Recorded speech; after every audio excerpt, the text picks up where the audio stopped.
Hey little girl, is your dad at home? Does he go and leave you all alone? Got a bad desire. Oh, I'm on fire. White lips, pale face, breathing in the snowflakes, burnt lungs, sour taste. Rolling thunder and pouring rain. I'm rolling in like a hurricane. Won't take no prisoners, won't take no lives. What is it? Little girls from Sweden dream of silver screen quotation. Buy me a star on the boulevard, it's Californication. That's life, that's what all the people say. Ran high in April, shut down in May.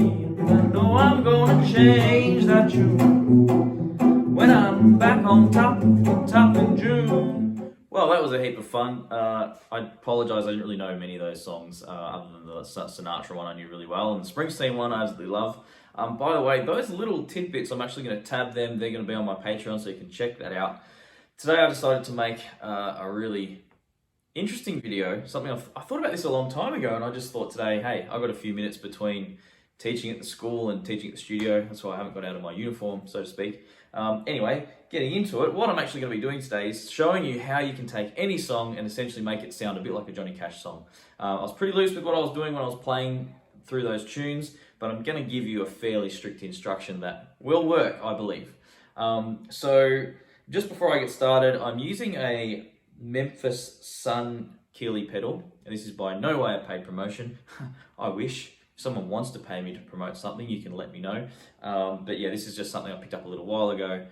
It's just a cool pedal, so maybe I'll do a video on that shortly as well.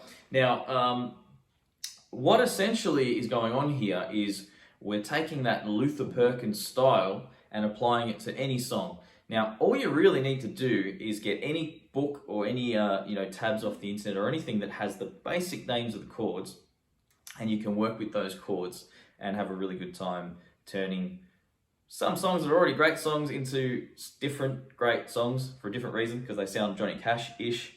And you can take some, otherwise you can try some songs that you might think are crappy and make them sound really cool. There's probably examples of both in there. So now we're going to break it down into just a couple of different types of chords, a root 6, a root 5, and I'll even do a root 4. Root 6 meaning the main note of the chord being on the 6th string, for example, an E chord. Okay, a root 5 chord being anything where the main note of the chord is on the 5th string, so like an A chord. This is an A note, and there's an A chord. And then the last one being anything from the 4th string that has the main note on the 4th string, like a D chord, for example. Okay, and then I'll give you some patterns to work with and also show how it applies to bar chords. So here we go. If it happened to be a root 6 chord, so an E or any bar chord, as we move that shape up, I do apologise if my guitar's a little out of tune.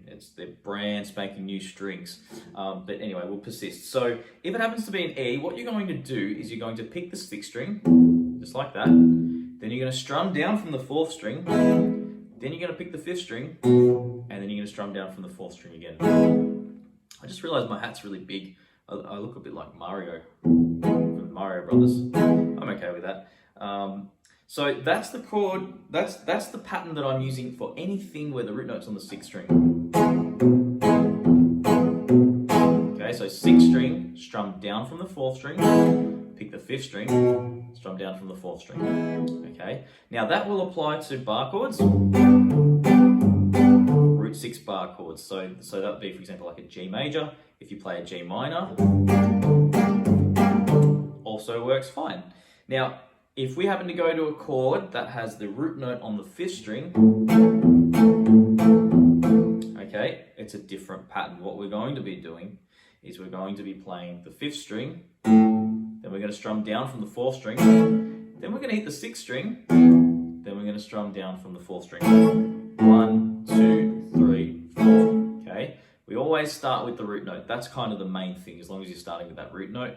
And of course, if that mixes up, it's actually not the end of the world, but this is just a basic rule to go by.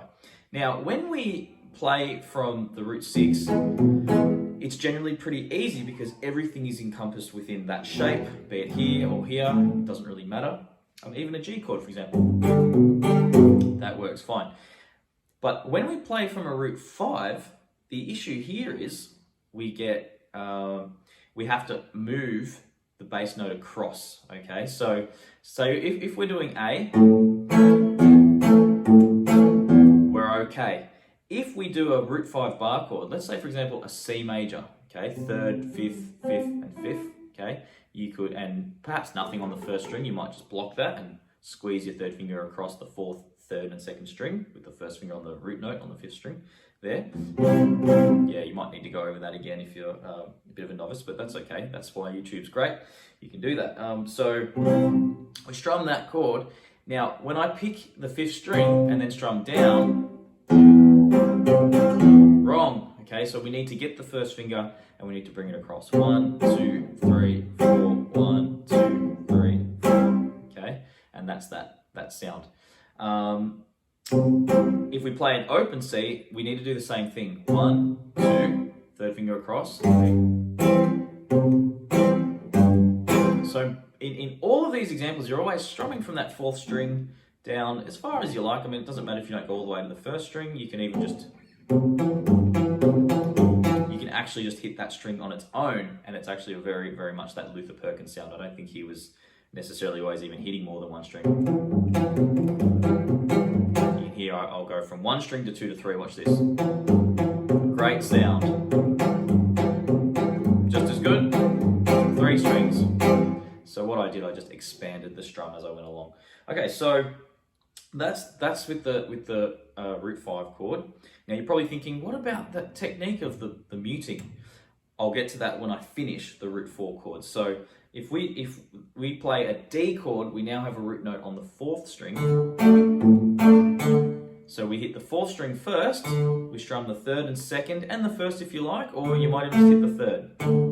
Then we go to the 5th string, jump over the 4th string, back to the 3rd. 1, 2, 3, 4, 1, 2, 3, 4. Okay, so there are your 3 patterns. If we move that chord up, there's not a lot of chords you're going to play, to be honest, especially if you're learning songs at a somewhat simple level. You're probably not going to use a heck of a lot of root 4 chords, but let's have a quick look anyway. If we happen to be playing, say, from F here, we wanted to play a chord from here, I'd probably sooner either play it from here, all right, or even go up here, because that's within your root 6 and your root 5. But just in case you wanted to, you'd be playing something like F, a C, here's another F. Okay, so you'd have to just alternate that finger there like that. Just like when we play the D chord, we're hitting the 4th string, then we're hitting the 5th string. Well, they're both open. That interval is straight across. So D and then A, open, open. I always use that little spot there behind the nut as the imaginary fret when I'm trying to explain those things. So that's a breakdown of how you could do that. So for example, let's say we took a simple progression, 1, and then it went to D. Now we do the D thing, we do from the 5th, alternating that finger, E minor next, and then C, we're back to the root 6 pattern. 1.